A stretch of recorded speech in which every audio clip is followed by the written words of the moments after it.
నమస్తే, తెలుగు రాజ్యంకి స్వాగతం. నేను మీ సంధ్య. కేంద్రంలో మన ఏపీకి చెందిన ఒక యంగ్ అండ్ డైనమిక్ లీడర్కు అత్యంత పవర్ఫుల్ అయిన పౌర విమానయాన శాఖ దక్కినప్పుడు తెలుగు ప్రజలందరూ ఎంతో సంతోషించారు. శ్రీకాకుళం ఎంపీ కింజరాపు రామ్మోహన్ నాయుడు కేంద్ర మంత్రి అయ్యాక ఏపీలో విమానయాన రంగం దూసుకుపోతుంది అని అనుకున్నారు. దాంతోపాటు కొత్త ఎయిర్పోర్ట్లు వస్తాయని, సామాన్యుడికి కూడా విమాన ప్రయాణం అందుబాటులోకి వస్తుందని అందరూ ఆశించారు. కానీ కట్ చేస్తే ప్రస్తుతం ఏపీలో పరిస్థితి పూర్తిగా తిరోగమనంలో పయనిస్తోంది. రామ్మోహన్ నాయుడు మంత్రి అయిన తర్వాత ఏపీలో విమాన సర్వీసులు పెరగాల్సింది పోయి ఘోరంగా తగ్గిపోయాయి. అదే సమయంలో టికెట్ ఛార్జీలు మాత్రం ఆకాశాన్ని అంటాయి. అసలు మన సొంత రాష్ట్ర మంత్రి హయాంలోనే ఏపీ విమానయాన రంగానికి ఎందుకు ఈ పరిస్థితి వచ్చింది, అసలు ఏం జరుగుతుంది అనేది ఈ వీడియోలో పూర్తి డీటెయిల్స్ తెలుసుకుందాం.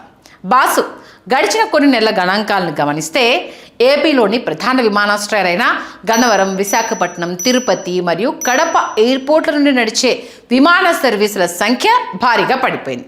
గతంలో ప్రతిరోజు హైదరాబాద్, బెంగళూరు, చెన్నై, ఢిల్లీ వంటి మెట్రో నగరాలకు నడిచే కనెక్టింగ్ ఫ్లైట్స్ను ప్రైవేట్ విమానయాన సంస్థలు ఇష్టారాజ్యంగా రద్దు చేశాయి లేదా తగ్గించేశాయి. కనీసం పొరుగున ఉన్న అంతర్జాతీయ నగరాలైన బ్యాంకాక్, కౌలాలంపూర్, సింగపూర్లకు ఏపీ నుండి డైరెక్ట్ ఇంటర్నేషనల్ ఫ్లైట్స్ వస్తాయని ఎయిర్పోర్ట్ అథారిటీలు ఆశపడితే ఆ ప్రపోజల్స్ అన్నీ ఇప్పుడు కోల్డ్ స్టోరేజ్లోకి వెళ్ళిపోయాయి. ఒక పక్క రాష్ట్రాల్లో కొత్త రూట్లు లాంచ్ అవుతుంటే ఏపీలో మాత్రం ఉన్న సర్వీసులు కూడా మాయమైపోతుండడం పట్ల ప్రయాణికులు తీవ్ర ఆవేదన వ్యక్తం చేస్తున్నారు. ఇక రెండోది అత్యంత ముఖ్యమైన సమస్య, విమాన టికెట్ల ధరలు. సాధారణ రోజుల్లోనే విజయవాడ నుండి హైదరాబాద్ లేదా బెంగళూరు వెళ్ళాలంటే టికెట్ ధరలు 5,000 నుండి 8,000 వరకు ఉండేవి. ఇక పండుగలు, వారాంతాలు లేదా అత్యవసర సమయాల్లో అయితే ఈ ధరలు ఏకంగా 12,000 నుండి 15,000 వరకు దాటిపోతుంది. ప్రైవేట్ ఎయిర్లైన్ సంస్థలు సామాన్య మధ్యతరగతి ప్రయాణికుల అవసరాలను ఆసరాగా చేసుకుని ఇలా బహిరంగంగా దోపిడీ చేస్తున్నా వాటిని నియంత్రించాల్సిన కేంద్ర పౌర విమానయాన మంత్రిత్వ శాఖ మంత్రి నిమ్మకు నీరెత్తినట్టు వ్యవహరిస్తున్నారు. విమాన ఛార్జీలపై ఒక క్యాపింగ్ విధించడంలో మంత్రిత్వ శాఖ ఘోరంగా విఫలమైందనే విమర్శలు వస్తున్నాయి.